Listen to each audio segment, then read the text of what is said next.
महाराजांच्या स्वाईन फ्लूचं सावट सर्वत्र पसरलं होतं. साहित्य संमेलन सर्वजण विसरूनही गेले होते. महाराज आजारी असल्याचं ठराविक माणसांनाच माहिती होतं. शनी अमावस्या आली, लोक दर्शनाला आले. महापूर, कानोकानी बातमी गेली. ज्याला त्याला आपला विघ्नहर्ता, तारणकर्ता, मित्र, सखा, सोबती, देव आज इथे नाही आहे याचं दुःख झालं. अश्रू व्हायला लागले. शेकडोंनी नवस केले. शनिदेवाला आळवलं, अभिषेक केले. तशाही अवस्थेत महाराजांनी अंकुश जाधवांना सांगितलं होतं.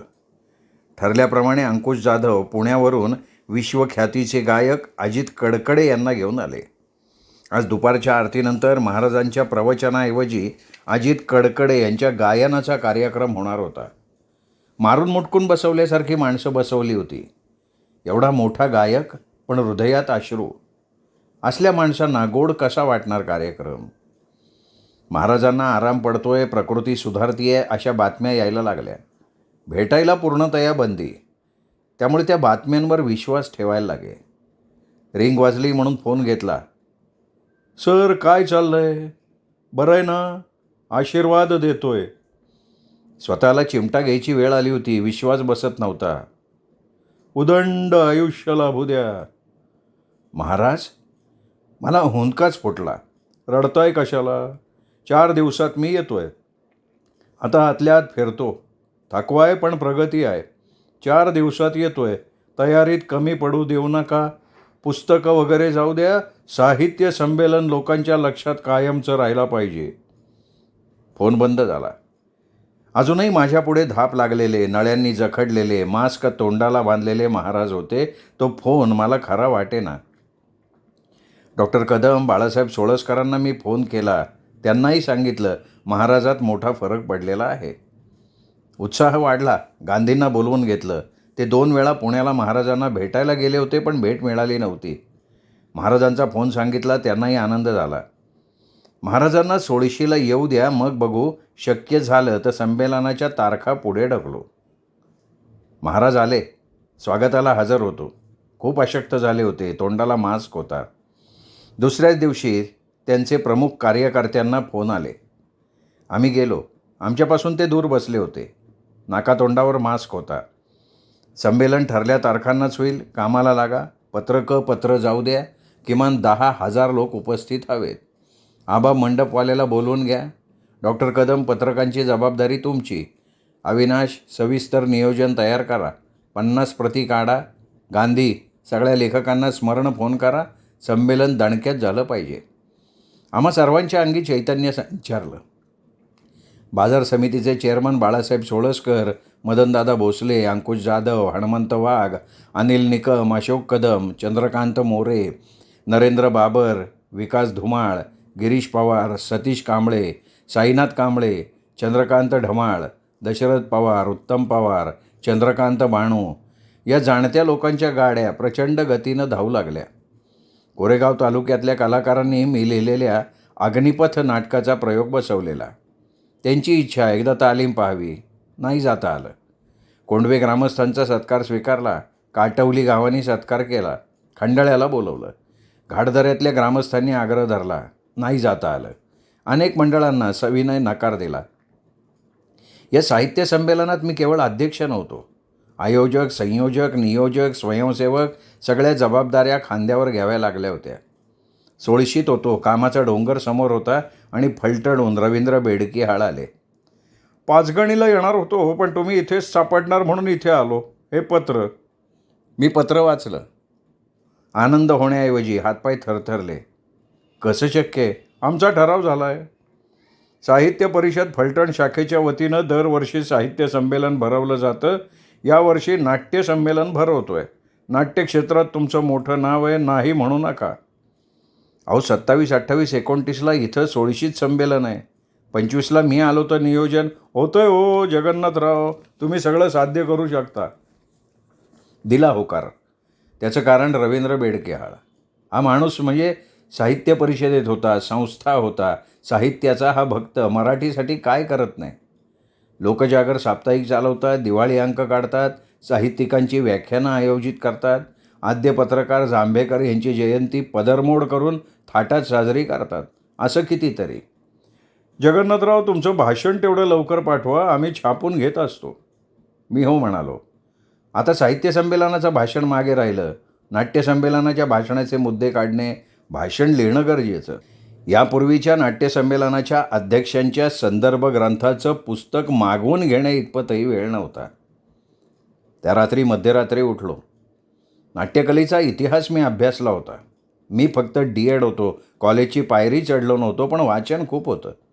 खाडिलकर, राम गणेश गडकरी, प्रल्हाद केशव अत्रे, विष्णुदास भावे, गोविंद बल्लाळ, मामा वरेरकर, वि.वा. शिरवाडकर, विजय तेंडुलकरांपासून आजच्या अगदी दत्ता भगतांपर्यंत अनेक नाटककारांच्या नाटकांचा मी अभ्यास केला होता.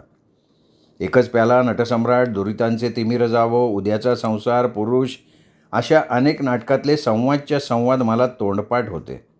मोठमोठ्या अभिनय सम्राटांचा अभिनय माहिती होता. ग्रामीण नाट्य चळवळीचा तर मी सक्रिय भाग होतोच. 50हून अधिक माझी नाटकं, ग्रामीण हौशी संस्थांशी माझा जवळचा संबंध, अडचणीत ज्ञात. आज ग्रामीण नाट्यप्रयोगांना, संस्थांना आलेलं दारिद्र्य बघून मी अनेक लेख लिहिले होते. भाषण लिहिणं अवघड नाही वाटलं. श्री नटेश्वराची कृपा. एक टाकी लिहित गेलो. माझ्या नाट्यवेडापासून सुरुवात केली. नाटकाचा जन्म 17व्या शतकात कसा झाला हे सांगून आप्पासाहेब पटवर्धन यांनी सांगलीत 1843 साली राजाश्रय दिला इथपर्यंत आलो आणि मग पुढे पुणेकर नाटक मंडळी, कोल्हापूरकर नाटक मंडळ यांची नोंद घेत सौभद्र नाटकापर्यंत आलो. गडकरींचा, अत्र्यांचा सुवर्णकाळ लिहिताना माझी लेखणी सुसाट पाळाली. बालगंधर्वांचा सुकाळ लिहिताना शब्द अडखळले नाहीत. अगदी 1980-85 सालापर्यंतचा नाट्यकलेचा वैभवसंपन्न काळ लिहून झाला. ग्रामीण नाटकं लिहिणारे आबासाहेब आचरेकर, के.डी. पाटील, भास्कर राणे, वसंत जाधव, गणेश हिरलेकर, कमलाकर बोरकर यांच्यासारख्यांच्या नाटकांवरही लिहिलं, माझ्या नाटकांबद्दल लिहिलं. आणि मग शासन, सेवाभावी संस्था, मंडळं यांच्याकडून अपेक्षा व्यक्त केल्या. विद्यालयातून नाट्यकलेचं शिक्षण दिलं जावं, स्पर्धा असाव्यात, शासनानं आर्थिक सहाय्य करावं, अशा अनेक मागण्या लिहून भाषण पूर्ण केलं. एक टाकी लेखन, 1.5 तास बोलता येईल असं भाषण पहाटे 6 वाजता लिहून पूर्ण झालं. त्याच दिवशी त्या भाषणाची लिखित प्रत पोस्टाने फलटणला पाठवून दिली. मी सातारला जायच्या तयारीत होतो. आज थोडा उशीर झाला होता. मध्यरात्री लिहायला बसलो होतो. डोळे चरचरत होते म्हणून आडवा झालो. झोप लागली. चांगला 7 वाजेपर्यंत झोपलो. 8ला निघायचं होतं. घाईत निघालो तर दारात गाडी. डॉक्टर रामचंद्र पार्टे तापोळेहून आले होते. काय हो डॉक्टर? फलटणला 25 नोव्हेंबरला नाट्यसंमेलन असल्याचं वाचलं. 16चं 27, 28, 29 नोव्हेंबरला आहे. मोठी धावपळ होणार, टेन्शन राहणार. या गोळ्या न चुकता रात्रीनंतर एक घेत जा. या धावपळीत तब्येत ठीक राहिली पाहिजे. मी ऐकतच राहिलो. विसरू नका, तब्येतीला जपा. एवढ्यासाठी तुम्ही 50 किलोमीटरवरनं आलात? त्यात काय, माझं कर्तव्य आहे. बरं निघतो. अहो चहा? नको. तुम्हाला माहिती आहे पेशंटची किती गर्दी असते. असे डॉक्टर पार्टेच काय, अनेक जण. माझ्या गावातल्या लोकांना कळवलं आम्ही साहित्य संमेलनाला ट्रक घेऊन येणार. पाचगणीचे माजी नगराध्यक्ष नानासाहेब कासुर्डे यांनी फोन करून सांगितलं, काळजी घ्या, धावपळीत आजारी व्हाल. मी म्हणालो, नानासाहेब मी तुम्हाला निमंत्रण देण्यासाठी येणं आवश्यक आहे. हे बघा, कार्यक्रम यशस्वी होण्यासाठी तुम्ही स्वतःला किती गुंतवून घेता हे मला चांगलं माहिती आहे. आम्ही पाचगणीकर किमान 10 गाड्या घेऊन येणार आहोत. श्री घाटजाई पतसंस्थेचे सगळे सदस्य येणार आहेत. हनुमान मंडळ, ग्रामस्थ, खूप लोक येतील. सुभाष निंबाळकर, मारुती धायगुडे, नामदेव सोळसकर, जिल्हाभरातले विविध नाट्य संस्थांचे रसिक, झुंबर पुरवणीतले माझे कथावाचक स्वतःहून फोन आले आहेत, आम्ही येतो आहे. श्री उद्योग समूहानं, म्हणजे मी जो गृहप्रकल्पाचं काम बघत होतो, नंदनवन गृहप्रकल्पात श्री साईबाबा मूर्ती प्रतिष्ठापना आणि फ्लॅटधारकांना फ्लॅटचा ताबा देण्याचा कार्यक्रम सातारला ठेवला. छान मंदिर बांधलं होतं. सातारा जिल्ह्यातली सगळ्यात उंच 3 साईड ओपन 84 फ्लॅटची इमारत बांधून तयार झाली होती. नुकताच रंग दिल्यानं ती भलतीच सुंदर दिसत होती. भोवताली चारी बाजूनी रस्ते, खेळाची मैदानं, सभागृह, नाना पार्क, गार्डन अशा कितीतरी सोयीसुविधा झाल्या होत्या. मोळाच्या ओढ्यापासून श्री साईबाबांच्या मूर्तीची भव्य मिरवणूक काढण्यात आली. पृथ्वीराज चव्हाणांच्या शुभ हस्ते मूर्तीची प्रतिष्ठापना 2-1 हजारांच्या उपस्थितीत झाली. परमपूज्य नंदगिरी महाराज यावेळी उपस्थित होते. सातारा जिल्ह्यातल्या कवी लेखकांची मीटिंग नंदनवनमध्येच ठेवली, त्यांचीही उपस्थिती होती. जिल्ह्यातले अनेक मान्यवर उपस्थित होते. या कार्यक्रमाच्या नियोजन आयोजनाची बरीचशी जबाबदारी प्रशांत शिंदे, ज्ञानेश्वर फडतरे, विशाल बेनकर यांच्यावर टाकली होती. माझ्यासमोर 2 साहित्य संमेलनं होती. घराला लग्न स्वरूप आलं होतं. सौ कुसुमची धावपळ चालू होती. सुना, मुली सौ कुसुमला नवरी समजून साड्या खरेदीत गुंतल्या होत्या. कसं जायचं, फलटणला कोण कोण जायचं, सोळशीला 3 दिवस कोण येणार, साड्या कुठल्या नेसायच्या वगैरे वगैरे. मी जाहीर करून टाकलं. फलटणला प्रशांत, कुसुम, सौ मनीषा, प्रतिभा यांनी यायचं. पुण्यावरून वैशू. मुलांना प्रवास, शाळा याचा विचार करता आणू नका.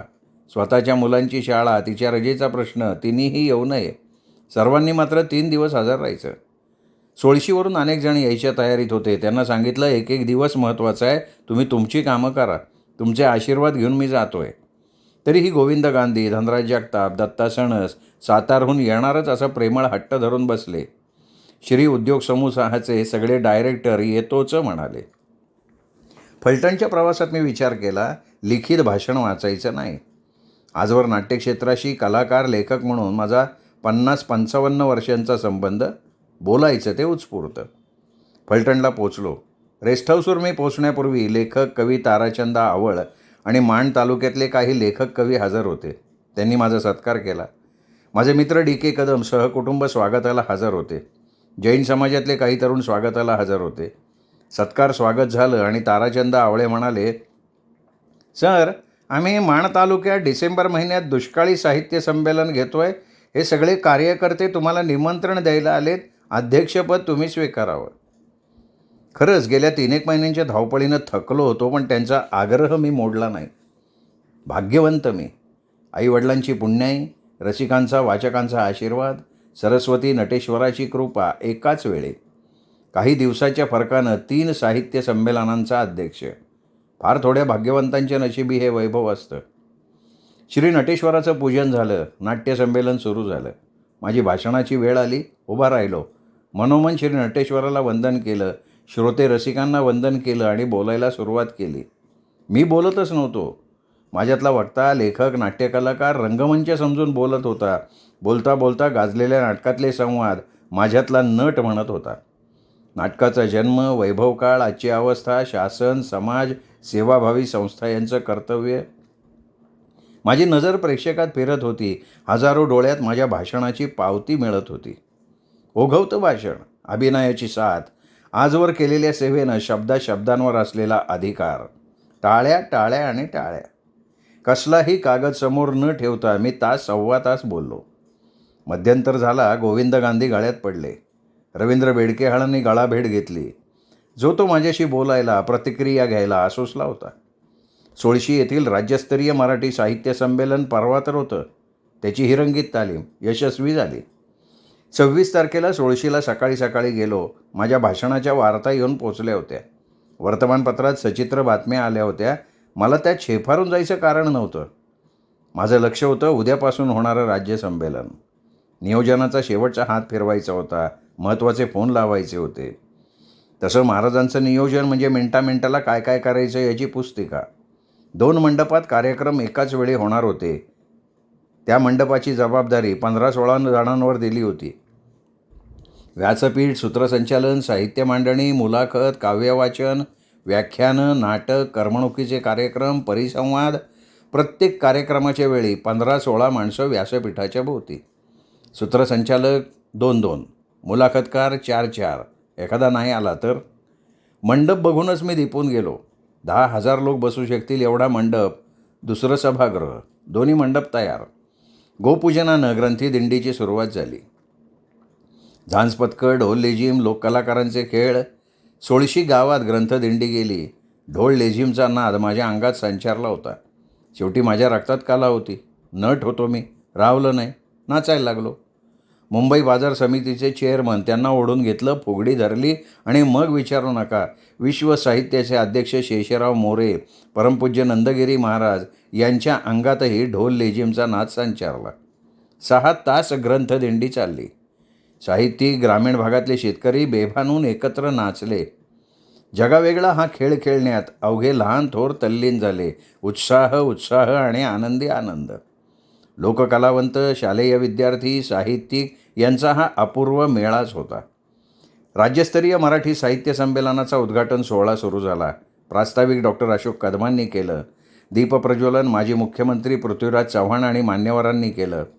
शिंगाच्या ललकारीनं वातावरण अमृतमय झालं. स्वागताध्यक्षांनी स्वागत केलं. मला अध्यक्षपदाची सूत्रं दिली. मी अध्यक्षीय भाषणाला उभा राहिलो. शिंगाड्यांनी शिंग फुकलं. टाळ्यांचा गजर झाला. मी मंडपभर नजर फिरवली. 10,000ची आसन क्षमता असणारा मंडप अपुरा पडला होता. मंडपाच्या तिन्ही बाजूनी खचाखच गर्दी होती. लोक उभे होते. परमपूज्य नंदगिरी महाराज, उद्घाटक, व्यासपीठावरील मान्यवर, पत्रकार, मायबोलीवर प्रेम करणाऱ्या मायबाप बहीण भावांना मनापासून अभिवादन केलं आणि मी बोलायला लागलो. सुरुवात केली. या वेगळ्या आगळ्या साहित्य संमेलनाच्या आयोजनामागच्या उद्देशानं. सोळशीची महती सांगितली. मग या ठिकाणी उभं राहण्याचं भाग्य कोणामुळे हे सांगताना काटवली गावात शिरलो. माणसं, गाव, निसर्ग, गुरंढोरं, शिवारानं माझ्यासारख्या दारिद्र्याला अन्नाबरोबर शब्द कसे दिले, डोंगरा एवढी माया कशी दिली हे सांगितलं. प्रेक्षकातून हुंदके बाहेर पडत होते. मग मध्येच मी विनोदी किस्सा सांगून श्रोत्यांना माझ्याबरोबर घेतलं. समोर कागद नव्हता, नोट्स नव्हत्या. मराठी भाषेच्या उगमाकडे वळलो. तिची वैशिष्ट्ये सांगितली. लेखनकला अवगत नव्हती तेव्हाही माय मराठी जपणाऱ्या आया बहिणी लोककलावंतांची दखल घेतली. ओव्या, लोकगीतांच्या काही ओळी म्हटल्या. श्री ज्ञानेश्वर महाराजांच्या ज्ञानेश्वरीपासून संत साहित्य, ललित साहित्य आणि इतर साहित्यिकांची दखल घेतली. इथेही माझ्यातला साहित्यिक, नाटककार, नट कामाला येत होता. एखादा परिच्छेद, संवाद मध्येच सादर करत होतो. कोण शब्द देत होतं माहिती नाही. कोणी बोलतं केलं होतं माहिती नाही. बोलत होतो. सातारा जिल्ह्यातील साहित्यिक इतिहास शब्दबद्ध झाला. कवी, लेखक, तमाशा कला, लोककला यांचा 2000 वर्षांचा आलेख मांडत आजच्या साहित्य लेखकांपर्यंत येऊन पोचलो. हळूच घड्याळाकडे बघितलं. 1.25 तास बोललो होतो. शासनाकडे, समाज संस्थांकडे मागणी मागायची होती. मराठीवरील अतिक्रमणावर बोलायचं होतं. मायबोली मराठीच्या विकासावर विचार मांडायचे होते. आता शब्दांना धार लावली. शासनाच्या काही धोरणांवर कोरडे ओढले. संस्था, व्यक्ती, समाजसेवकांकडनं अपेक्षा व्यक्त केल्या. माझ्या लेखक कवी बांधवांना प्रेमाचा सल्ला दिला. लिहिते झाले. सर्व थरातील जाती धर्मातील नवोदितांशी हितगुज केलं. जय महाराष्ट्र, जय मराठी म्हणून खाली बसलो. 1.5 तास बोललो होतो. टाळ्या टाळ्या आणि टाळ्या. उद्घाटक माननीय पृथ्वीराज चव्हाण यांनी 1 तास भाषण केलं. त्यांचं अभ्यासपूर्ण भाषण लोकांना आवडलं. परमपूज्य नंदगिरी महाराज यांच्यातल्या साहित्यिकाचं दर्शन लोकांना झालं. पहिलं सत्र संपलं. माझ्या भोवती गर्दी. कोणी मिठी मारत होतं, कोणी हार घालत होतं. मी माझ्या गोतावळ्यात असताना सौ कुसुम घाटदऱ्याच्या जीजीला घेऊन माझ्याजवळ आली. मी पायावर डोकं ठेवलं. जीजीचे डोळे माझ्या मस्तकावर अभिषेक करत होते. तिच्या रूपानं माझी आई पार्वती आणि वडील गेणूच जणू आशीर्वाद देत होते. सौ कुसुमच्या डोळ्याच्या कडा ओलावल्या होत्या. सुंदर, फार सुंदर, किती छान बोलला तो. ही सौ कुसुमची प्रतिक्रिया म्हणजे साऱ्या विश्वानं दिलेला प्रसादच होता. पहिलं सत्र संपलं. अध्यक्षाची महावस्त्र मी बाजूला केली. आता दुपारची सत्र 2 सभागृहात चालणार होती. जेवलो नाही. साहित्यिक, मानचिन्ह, सूत्रसंचालक जागच्या जागी आहेत का बघितलं. लोकांचा गराडा होताच.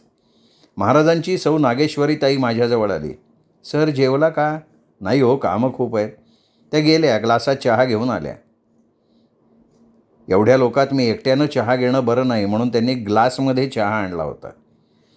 चहा घेतला. कामाला लागलो. परमपूज्य नंदगिरी महाराज यांच्या आणि शेकडो कार्यकर्त्यांच्या बळानं हे साहित्य संमेलन प्रचंड यशस्वी झालं. अंकुश जाधवांनी वसना तीर स्मरणिकेचं सुरेख काम केलं होतं. चित्रपट कलावंत विलासराव रकटे, रामभाऊ लेंबे, वैशाली भट यांची मुलाखत चित्रपट कलावंत महेश सावंत, प्रतिभा शिंदे, लक्ष्मीकांत रांजणे यांनी घेतली. आंतरराष्ट्रीय कीर्तीचे सच्चिदानंद शेवडे यांच्या व्याख्यानानं श्रोते मंत्रमुग्ध झाले. डॉक्टर सुधा कांकरिया, तृप्ती देसाई यांनी महिलांशी सुसंवाद साधला. विष्णू शिंदे, रवींद्र बेडकेहाळ यांच्या उपस्थितीत 80 कवितांचं वाचन केलं कवींनी. बापू बिरू आटेगावकर याची उपस्थिती लक्षणीय ठरली. रामदास फुटाणे, अरुण म्हात्रे, डी के वडगावकर, डॉक्टर नलिनी महाडिक, कृष्णकांत ढाणे, दीपाकांत राक्षे यांची काव्य मैफिल रंगली. वैजनाथ महाजन यांच्या अध्यक्षतेखाली परिसंवादानं धमाल केली. आप्पासाहेब खोत यांनी कथाकथन केलं. त्यांच्यासोबत रामचंद्र राजे, विलास जाधव होते. अग्निपथ नाटकाच्या प्रयोगाला तुफान गर्दी झाली. सातारा जिल्ह्यातील शाळा महाविद्यालयातल्या युवक युवतींनी एक रात्र नृत्यात गाजवली. समारोप विधान परिषदेचे सभापती रामराजे नाईक निंबाळकर यांच्या भाषणानं झाला. यावेळी जिल्ह्यातल्या सर्व क्षेत्रातले मान्यवर उपस्थित होते. प्रत्येक दिवशी 10,000हून जास्त गर्दी हे साहित्य संमेलनाचं वैशिष्ट्य ठरलं. पुस्तक स्टॉलवर ग्रंथांची मोठ्या प्रमाणात विक्री झाली. साहित्य संमेलनात सहभागी प्रत्येकाला चहा, नाश्ता, मिष्टान्न भोजन विनामूल्य. साहित्य संमेलन झालं. आजही साहित्य संमेलनाच्या सगळ्या आठवणी ताज्या आहेत, सर्वत्र ताज्या आहेत. माणसं कौतुकानं अजूनही चर्चा करतायत. हिशोब झाला, 50 लाख रुपये खर्च झाला. कुठून कसे आले महाराज जाणे. ताराचंद आवळे यांच्याकडनं निमंत्रण पत्रिका आली. दुष्काळी साहित्य संमेलन श्री संत गाडगे महाराज आश्रमशाळा, येडेवाडी, तालुका माण इथे आयोजित. मी अध्यक्ष होतो. प्रमुख उपस्थिती ज्येष्ठ लेखक उत्तम बंडू तुपे, कवी प्रदीप कांबळे आणि अनेक मान्यवर साहित्यिक. राजकीय क्षेत्रातले जिल्हा परिषद अध्यक्ष मारुतराव सोनवलकर, ॲडव्होकेट भास्करराव गुंदगे, अनिल देसाई, शिक्षक बँकेचे चेअरमन बळवंतराव पाटील आणि अनेक. मला दुष्काळी भागाचा आणि वाताहत झालेल्या गावांचा प्रत्यक्ष अनुभव होता. 1972ला खंडाळा तालुक्यात घाडदरे गावी 1 वर्ष शिक्षक म्हणून होतो. पाण्यासाठी टाहो फोडणारी गुरं, माणसं, देशोधडीला लागलेली कुटुंब, दुष्काळानं करपून गेलेली जनावरं, उजाड शेती, शिवार प्रत्यक्ष अनुभवलं होतं. वेदनांना शब्दात बांधलं होतं. आजवर दुष्काळावर अनेक कथा लिहिल्या होत्या. महिन्यापूर्वीच माण तालुक्यातल्या दहिवडी कॉलेजवर व्याख्यानाला आलो होतो.